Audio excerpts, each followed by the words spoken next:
Our next speaker has come to us from Australia.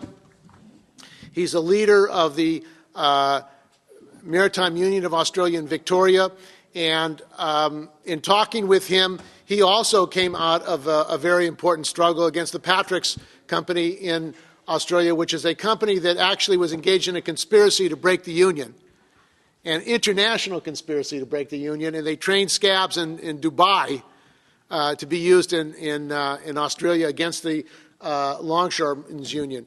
And Kevin Bracken is a strong, independent unionist who speaks what he believes. And if you say, talking about the propaganda of 9/11 and the issues that raised, he is the leading trade unionist in the world that has challenged the American U.S. government explanation of what happened in 9/11.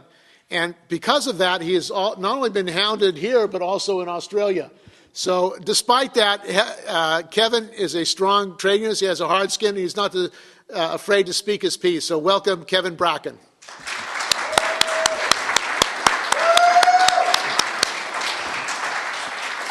Thanks a lot, Steve.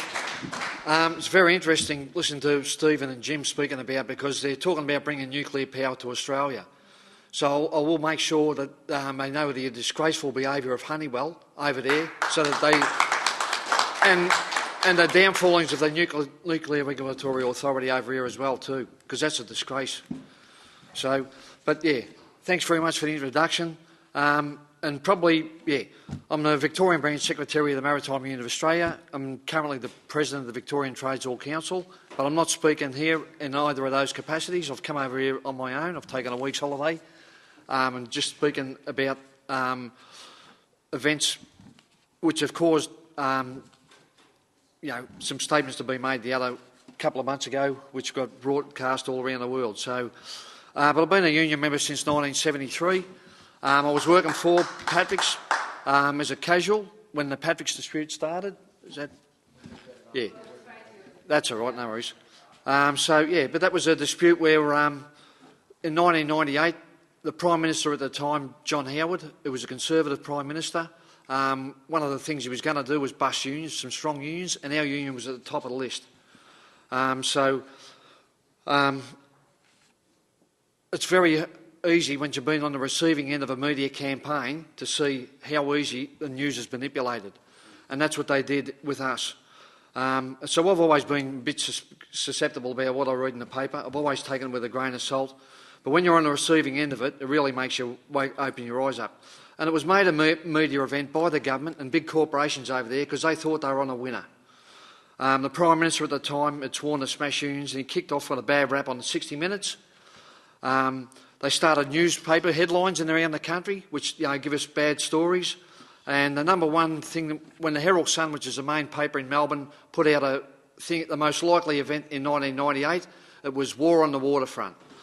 So they kicked it off at Webdock in Melbourne, and it was when the first scab bus arrived at the gates there, they didn't open the gates.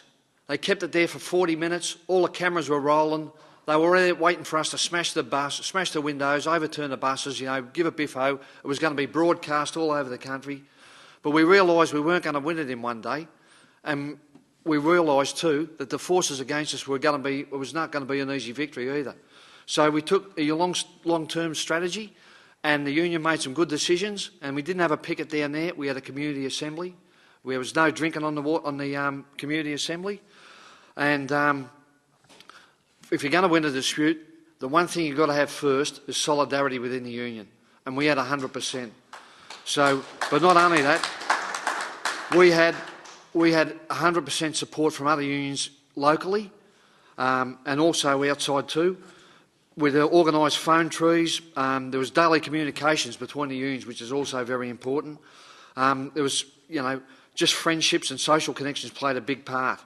We had an activist from America who showed us how to set up phone trees, which were very important when we need to get a lot of people down in a crucial time.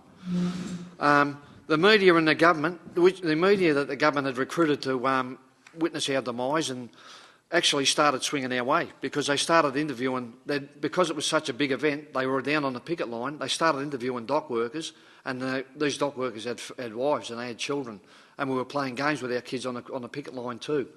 And we had great support. Bands come down and donated their talents.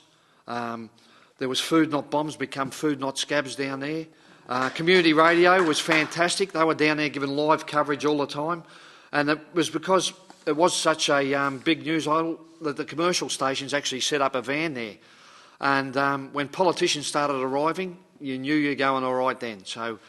But international support was fantastic. And we received resolutions from all over the world.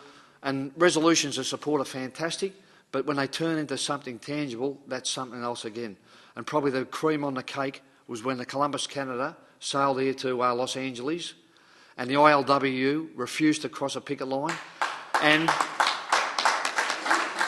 after sitting there for 17 days, to see that ship sail back to Australia with the same boxes loaded by the scabs was fantastic, and it made everyone's spirits soar. So we had some victories in court, and we ended up walking back in the gate 101 days after the dispute. And it's one of the few places in the world where governments have got together with big business to plot our demise, and they weren't successful.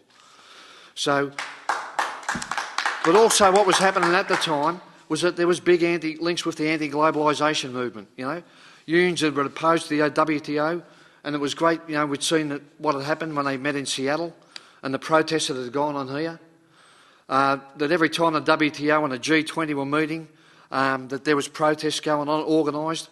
The World Economic Forum met in Melbourne on, coincidentally, September the 11th, 12th and 13th of the year 2000. And there was a large protest held there at the front. It was a peaceful blockade, and on the first day, most of the petitions couldn't get in there.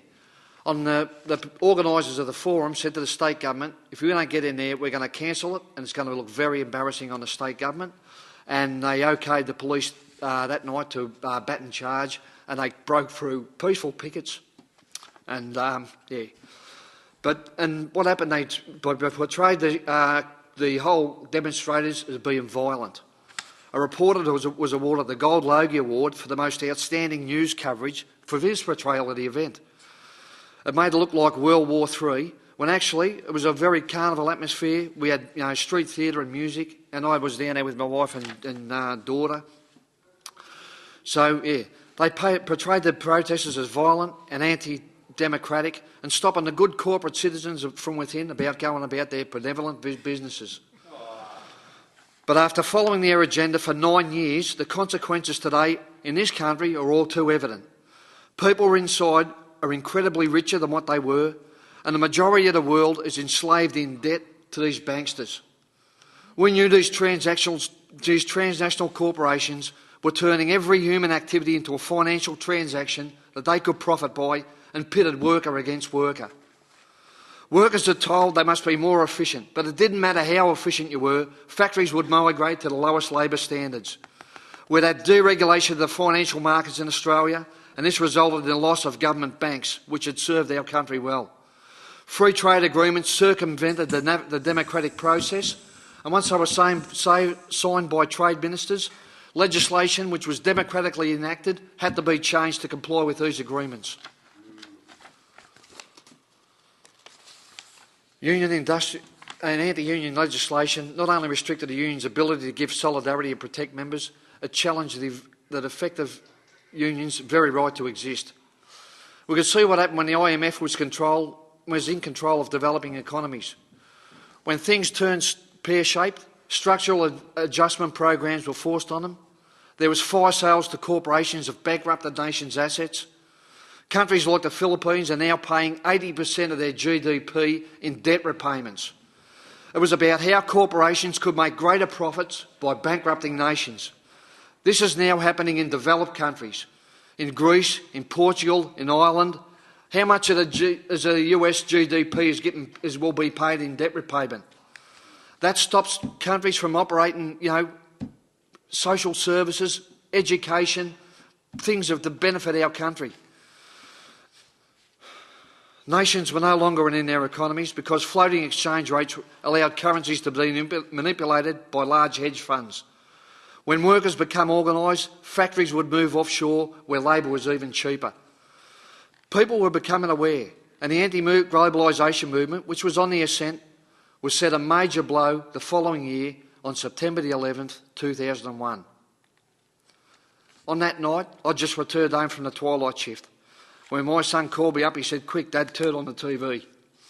I watched the second plane as it struck the South Tower, and like millions all over the world, I sat there stunned, wondering what to make of it. When I saw people so desperate that they jumped from these burning buildings to their deaths, my thoughts went out to them. Why or who would plan to do this? Initial media coverage had witnesses reporting explosions, commentators remarking that the building collapses looked like controlled demolitions. But the next day, the whole corporate media had swung solidly behind the official story that 19 Muslims with box cutters had been responsible for this heinous crime. Names and pictures of the guilty were supplied. Anthrax scares were taking place all over the world. In Australia, many buildings were evacuated in the days following. Mass hysteria was trying to be conjured up. Who conducted this? Afghanistan was attacked within 1 month of September 11. Australia followed the USA into Afghanistan to fight terrorism. During the recent debate in Australian Parliament, our Prime Minister informed us that our soldiers will be there for the next 10 years. In 2003, the USA invaded Iraq. Australia once again followed and was part of the coalition of the willing. The reason this time was twofold. It was to get rid of weapons of mass destruction and to fight terrorism. It's been since reported that there was no weapons of mass destruction. It was beginning to fit the agenda announced years before by the authors of the Project for a New American Century, whose authors were now in the positions of power within the government. The chilling question asked was, how can we get the American people to support a massive military build-up absent some cataclysmic event like a new Pearl Harbor? Weeks after 9/11, about the 1,500-page Patriot Act was introduced, granting government agencies unprecedented permission to access people's communications and personal details. Post-September 11, governments of the UK, Canada, New Zealand, Australia and many other countries followed suit, with continuing waves of anti-terrorist legislation. And these infringements on our civil liberties would not have been tolerated if not for September 11. In Australia, people can have their phones tapped, their emails and mail intercepted. They can be detained without a charge, and their authorities don't have to notify their family. They can be arrested for the possession of a thing. These attacks on our civil liberties didn't start with September 11. In Australia in 2000, shoot-to-kill legislation was introduced, where police or the Defence Force cannot be charged for shooting their own citizens. The reason given at the time was because we've got the Sydney Olympics on and it was to deal with any emergencies, and it had a sunset clause of 3 years. Guess what? Those legislation is still there.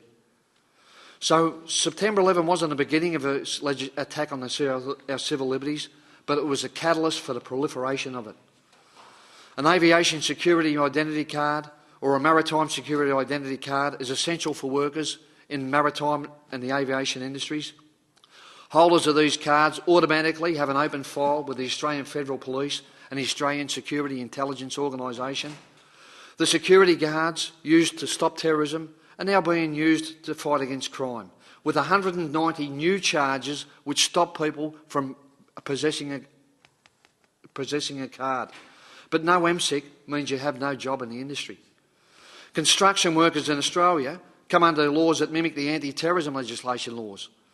They cannot refuse to attend a summons or not answer a question from the Australian Building Control Commission. The penalty is 6 months imprisonment.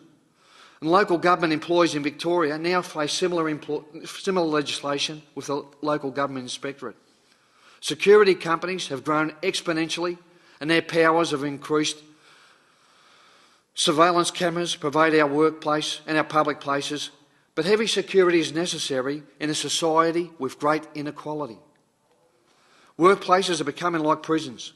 The security arrangements have been used to hinder union officials and inspectors from getting on the job. In Australia, it's been used in a perverse way, in that refugees seeking asylum from wars in Afghanistan and Iraq and from persecution in Sri Lanka are now have been targeted by conservative politicians as being potential terrorists, pandering to the based instincts, Refugees from Iraq, Afghanistan and Sri Lanka are called asylum seekers and locked up behind razor wire. Australia has also exported anti-terrorism legislation to developing nations. $50 million was given to the Philippines in its fight against terrorism. But the anti-terrorism in the Philippines legislation in the Philippines is used against workers and unions. Australian special air operation units have operated with the Philippines military in anti-terrorist operations. It's the second most dangerous country in the world to be a union official. Extrajudicial squads operate with impunity from the law. At the Hacienda Luista in the Philippines in 2004, the government agents shot 7 farm workers and injured many others. Since then, farm workers have collected the crops for themselves in the first time in the history of the plantation. But it's now reported the US forces will be deployed at the Hacienda as part of the USA and the Republic of the Philippines visiting forces arrangements. When it became apparent that an invasion of Afghanistan would take place shortly after, our suspicions were raised. Timelines were being put together of forward troop movements before September 11 and corporate involvements in Afghanistan and Kazakhstan prior to September 11. You would have thought that an inquiry would have been launched within days of how the most heavily defended airspace on earth had after 4 simultaneous hijackings that US Air Force standard operating procedures hadn't kicked in. An inquiry didn't take place until 441 days after the attack, and only at the insistence of families of the victims. The 9/11 Commission report was handed down, leaving more questions than what it provided answers. Officially, the steel was weakened by fires, and that's what caused the structures to fail. The maximum temperature that aviation fuel can reach burning in air is about 1,000 degrees Celsius. But most of the aviation fuel, not all of it, ignited on impact. The fires at the time when the buildings collapsed were emitting black smoke, indicating that the fires were starved of oxygen. So they couldn't have been near their maximum temperature, and the fact is that steel melts at about 1,536 degrees. And you can see people standing in the holes where planes had thrown through the buildings. How could they be there if it was so hot? There are many more anomalies. There's no explanation now as to why pools of molten metal were reported in the wreckage months after September 11. A resolution was taken from the Victorian branch of the Maritime Union of Australia, and it was also taken, that resolution was taken to the Victorian branch of the to the Victorian Trades All Council, where it was amended and adopted. And it read that this meeting of the Victorian Trades All Council Executive calls for a thorough, independent inquiry into the tragic terrorist attacks of September 11. The events of that day have been used to start preemptive wars that, quote, will not end in our lifetime. They've been used to attack civil liberties and legal principles that have been the cornerstone of civilised communities. There's an urgent need to reassess the way we viewed the world after September 11, and we call for a proper investigation into the events around that day. Almost 1,400 architects and engineers have formed a group called Architects and Engineers for 9/11 Truth, and their founder, Richard Gage, who's here today, gave a presentation to the Victorian Trades All Council where he reported that no high-rise steel-frame buildings before or after September 11 have ever collapsed due to fire. For the buildings to collapse at free fall speed, every member on every floor has to simultaneously give way. And on September 11, 3 high-rise steel-frame buildings collapsed at free fall speed symmetrically. The third building, World Trade Center 7, was not struck by a plane. It only had minor fires, and yet the 47-storey building collapsed in 6.8 seconds. So I had an interview with John Fain, and it ended up going all over the world. You got it? But it started with a press release from a Melbourne structural engineer, Paul Mason. And at the recent federal election, the Australian Labor Party didn't win with a clear majority, and they had to get independents and Greens to form a majority government. And one of the conditions of the independence was that there must be a debate in Parliament on the involvement of Australia in Afghanistan.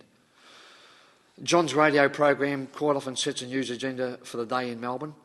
And Paul Mason put a press release out to every politician and media saying we can't have a debate on Afghanistan unless we go back and have a look at what happened on September 11. That was our reason for involvement in that war. And I just pressed reply to all, and I said there's many unanswered questions concerning September 11, and I listed about 10 examples. And my closing paragraph said there's resolutions from the Victorian branch of the Maritime Union of Australia and the Victorian Trades Hall Council calling for an independent investigation into the events of the day. John Fane responded by email and said, would I say it on air? I said, give me the number and the time to ring up. So I did that, and when I first called up, he said, hang on, who's this? And you're saying that? So anyway, that went all around the mainstream media. On the day, every mainstream newspaper in the country wanted to contact me, and they didn't get hold of me. I was ridiculed in the Parliament. You can see it all in a minute. But I rang up the next day, and here's my piece when Steve works out some technical to everyone who's been here, and we're getting into a double header. So yeah, but yeah, what happened? I was ridiculed in federal Parliament by the Prime Minister. She said my comments were stupid and wrong. She didn't say why they were stupid or wrong, but that was on an answer that was put to him by the opposition leader. So yeah, all the federal Parliament politicians, don't want to hear about it. So I was ridiculed, and the next day I rang up John Fane, and he come on the radio. I'll tell it as best as I remember it anyway, but he says, I'm on the horns of a dilemma. Yesterday a man rang up, he made ridiculous allegations. They've been ridiculed all over the world, and now he's on the phone again for another whacking around the ears. So he says, if I don't put him on, he's going to say that I'm censoring him. So he says, I'll have to put him on. So I said, first of all, thanks, John. I want to thank you for inviting me on the show yesterday. He said, I didn't invite you on. I said, yes, you have. Yes, you did. I've got the email. And he said, it's an email I sent out to everyone. And he said, you've been ridiculed all over the world. He says, okay, all right. We can hear it firsthand. Hi, good morning to you, Kevin Bracken. G'day, John. First of all, I just want to thank you for inviting me on the show yesterday. I took you as a talkback caller, but let's just... I sent you an email on a press release, and you invited me to ring up. You provided the phone number and the time, and that's what I did. I replied. Yeah, Kevin, that's a standard response. That's a standard response saying whether you're calling in about bushfires, or you're calling in about traffic cameras, or you're calling in about what you called it about. The standard response is feel free to raise it on the talkback, and that's just a courtesy. But either way, I yesterday was dismissive of you, and I noticed that it, in fact, took on a bit of a life of its own yesterday. I don't for a moment want to revisit the issues. On the other hand, if I don't talk to you this morning, you'll say I'm censoring your rights of free speech, won't you? No, I'm just very grateful that you did it, and you allowed this to be aired on the news in this country because it's been ignored. And the trouble is, people like yourself set the agenda for politicians, and they all fall into line. But I'm just ringing today, not as the Victorian Trades Hall Council President or the Secretary of the Maritime Union of Australia, but as Kevin Bracken myself, and I just want to state the official theory as to what happened on September 11 doesn't stand up to scientific scrutiny. That's a fact. This was raised, Kevin, this is what happened at question time yesterday in federal Parliament. The first question raised by the opposition to the Prime Minister, Julia Gillard, in question time in Parliament yesterday was this. My question is to the Prime Minister. I refer to the comments of Kevin Bracken, President of the Victorian Trades Hall Council and member of the Port Melbourne branch of the Labor Party. Josh, in relation to the terrorist attacks on the World Trade Centre on September the 11th, 2001, and I quote, I believe the official story is a conspiracy theory that doesn't stand up to scientific scrutiny. If the Prime Minister finds these comments as offensive as most right-thinking Australians, what action will the Prime Minister take to discipline Mr Bracken and send a message to others that such remarks are unacceptable? Right. Prime Minister. Thank you very much, and I thank the member for what I understand to be his first question and congratulate him for his election to this place. On his question, obviously I don't agree with the remarks. Obviously they are stupid and wrong. I think the member was in the House yesterday when I gave my Prime Minister's statement on Afghanistan. I would refer him to that. That is my view, obviously. It is the view of the Labor Party. If the member wants to research our policy that goes through our national conferences and other places, then he will find that outlined our view about the conflict in Afghanistan and why Australia is... And on it went in Parliament yesterday. In fact, it ended up in uproar. Kevin Bracken, the Prime Minister, says you're wrong and stupid, but you, again today, want to put your head up for people to whack you around the ears, do you? Yeah, because for too long, people like yourself have stifled public debate in this country. And I thank you for letting me air it yesterday, and I stand by what I said. The official story does not stand up to scientific scrutiny, and I'm the only two having to debate on it. And if it's so ridiculous, why don't you debate me on it, John? Because it's so ridiculous. You just explained it yourself. You know your remarks have been reported in the Daily Telegraph, online around the world. There's been vigorous commentary and polling, and you have completely covered yourself in ridicule. And by calling it again today, you'll do the same. I know it's a poll about 50-50, so maybe not, mate. It's about 50% support for what I said, okay? I make it absolutely clear to listeners.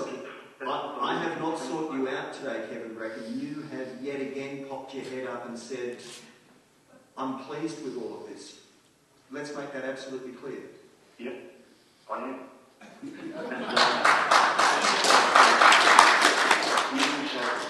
they debate ideas. They don't dictate to their members. They actually throw out ideas. They're debated, and there's resolutions made according to them. And the fact that from the Prime Minister to the opposition leader to your colleagues in the trade union movement, everybody in any serious position in public life has run a million miles from you and described you in most uncomplimentary terms. Because, John, unfortunately, cowards like yourself have set the political agenda in this country for too long. All right? You attacked me yesterday when I was off the air without my right to reply, and I ask you again to debate me on it. No, I won't. So who was behind? Who was? I did ask you, and you didn't say yesterday your conspiracy theory. Which version of it do you subscribe to, just so that we're clear? I don't know who was responsible for it. You sure? I know that it's scientifically proven that the official story is impossible to have happened. Well, I'm not going to go through it all again. Kevin, I'm astonished that you have raised your head for it to get whacked around the ears. There's editorials in the Herald Sun and elsewhere yesterday, commentary galore. Far be it from me. If I refuse to take your call, I'm accused of censorship. If I do put you to air, I don't want people for a moment to think that I'm doing it out of any sense of indulgence. But I am, yet again, 2 days in a row, totally gobsmacked. I won't be careful down the bullies like yourself, John. Well, I'm anything but a bully, and nor am I a coward, but you're welcome to dish out whatever abuse you like as you attempt to prosecute your weapon. As I said, if it's so ridiculous, you shouldn't have no fear in debating on it, and I'm welcome to have the debate. I don't want to give it credibility that it doesn't deserve. I made that clear yesterday. I'm moving on. I'm grateful to you for letting us show that we don't censor and we don't stop people, even with such wacky ideas. Kevin, thank you. Thank you, John. Kevin Bracken, again, 2 days in a row. He is the President of Trades Hall and the Secretary of the Maritime Union of Australia.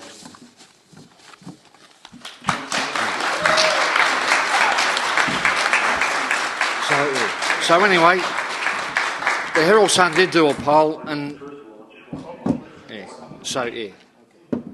Herald Sun did do a poll, and there was over 10,000 people voted in it, and at the end, when they closed it, there was 77% supporting me in what I'd said. So I wasn't worried about it.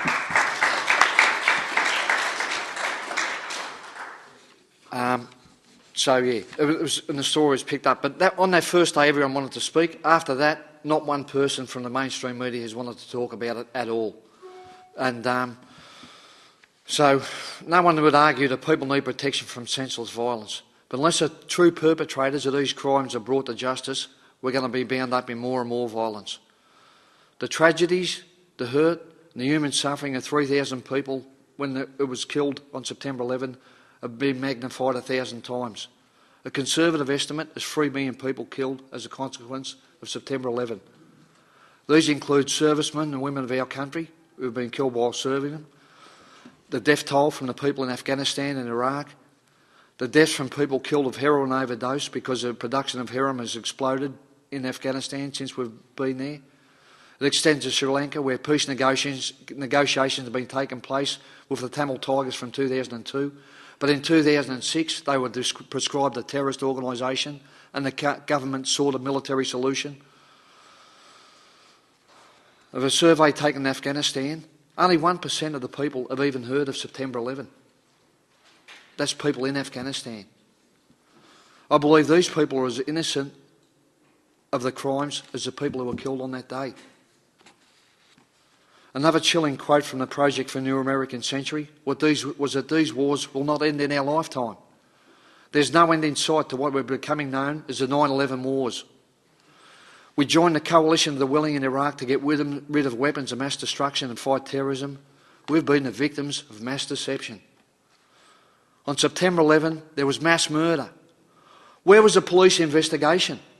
Why haven't people been charged? When the FBI's asked why isn't Osama bin Laden wanted for September 11, they say they haven't got any evidence he was involved. One thing's for sure, just about everyone killed on September 11 was a worker that intended to go home that evening. And that attack was on working people. And while I've been here, I've heard that medical benefits have been denied to the first responders. I've listened to the Senate yesterday explain how 1% of the population owns 90% of the wealth in this country, and you're going to borrow money overseas to give them a tax break. I heard another senator say that things aren't right in Denmark. A light needs to be shone into some dark corners, and a proper inquiry into the events of September will be a good place to start. That's it.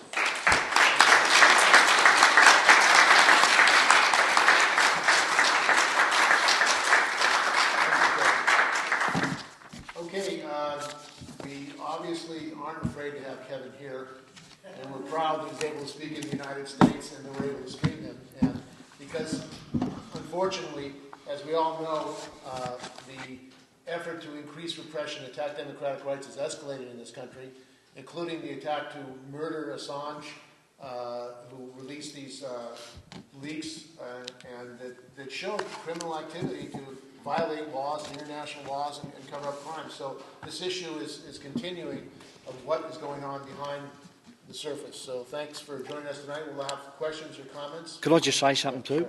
That, through John Howard at the time when he was a Prime Minister, there was a group started which was called Get Up Org, and it sort of was a response to the horrible things that we put onto refugees that had come to Australia, how they were being locked up.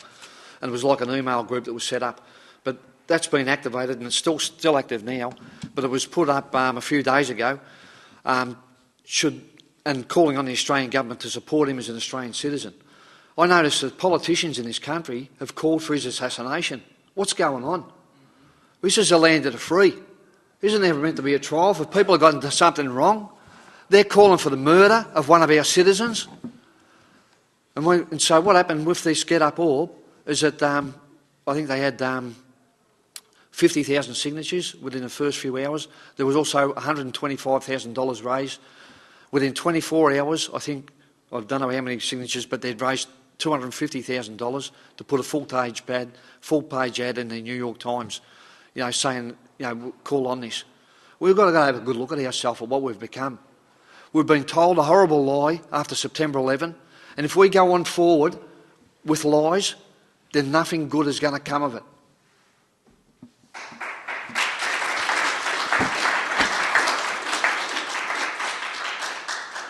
Okay, brother, you want us to come up here and speak?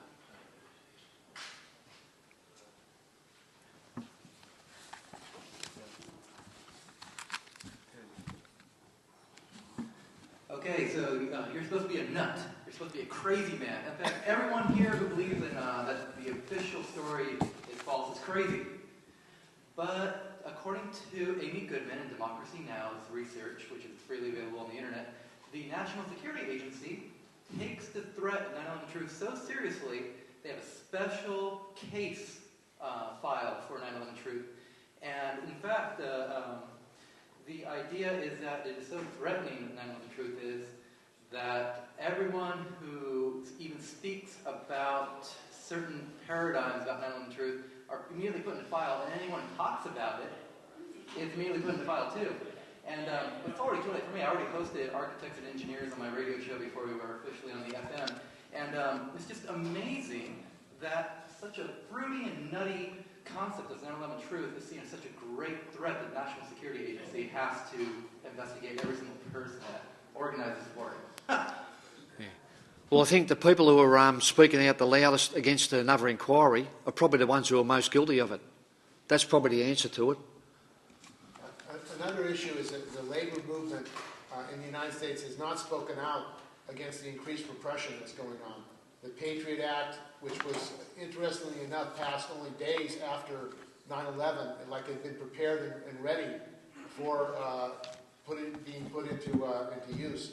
So this issue of repression in the labor movement is a real threat to working people. And it's not just 9/11, it's the 9/11 being used to shut people up, to close things down, to say we can't have a debate and discussion.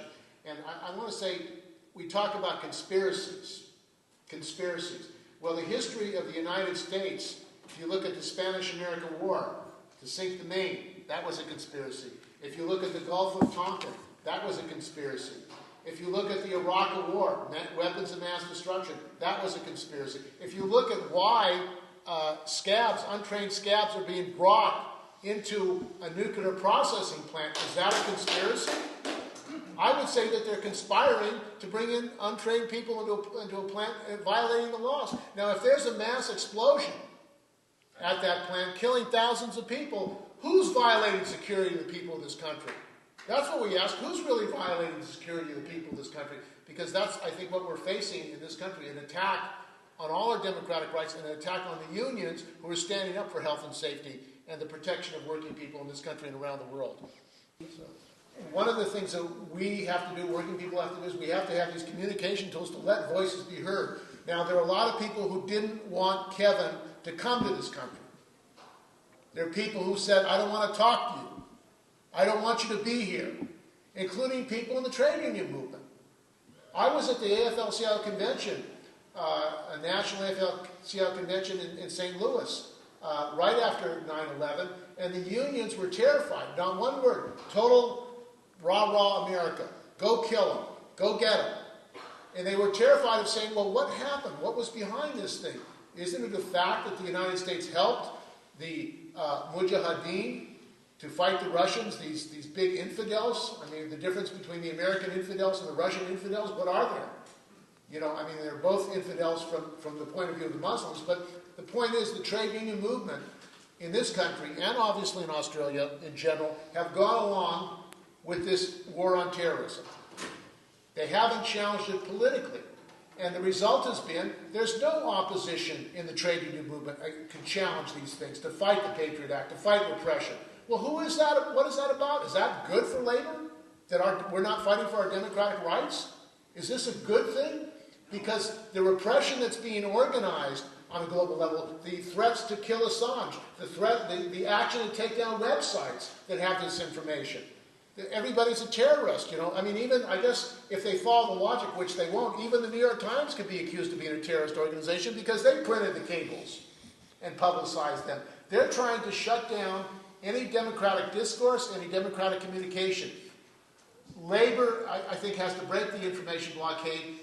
Even if you don't believe that 9/11 was a conspiracy by some people to organize this thing for their ulterior purposes, the fact of the matter is 9/11 has been used as a pretext to attack the working class, to say that this war on terrorism is above everything else, and that we have to, that takes all the money, that takes all the resources, and you have no right to speak up against it. And anybody who does, you are under threat. Now, they're not calling to assassinate Kevin, but I'm sure there's some people who would like to silence him. And that's what we have to think about. When people speak out and tell their truth, they have to be defended, even if you don't necessarily agree with what they're saying. Because the right to speak out, the right to free speech is what we're talking about, is an international issue. And people don't understand that because the media in this country, they whip people up. I mean, there's a hysteria being whipped up now against Assange. I mean, he's the enemy. He's the criminal. Well, what were the cables?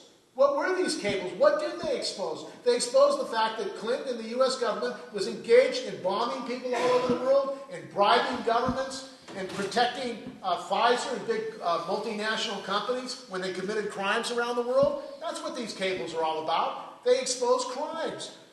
Assange is not the criminal, like Daniel Ellsberg. He exposed what was going on, yet he is made the enemy in the media.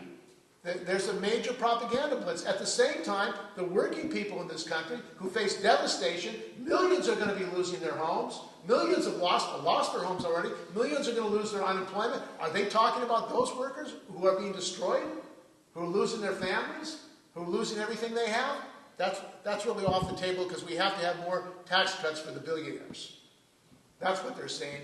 And, I talked to people here at the conference. Well, they're going to pass it. Some workers said, well, there's going to pass it. There's nothing you can do. There's nothing you can do. Well, basically, if there's nothing you can do, you might as well crawl up and die. Really. Because that is what they want us to do. When you get injured on the job, and I represent and work with injured workers, they want you to just go away and die. They're not going to take care of your injuries. They say, go someplace else. And many workers go on Social Security disability, and now they're attacking that. So we face a life and death struggle for survival. I mean, this is what is going on in this country. This is what's going on in the world. We have to get the word out and the speech out of what is really going on. That's the stories. You're absolutely right.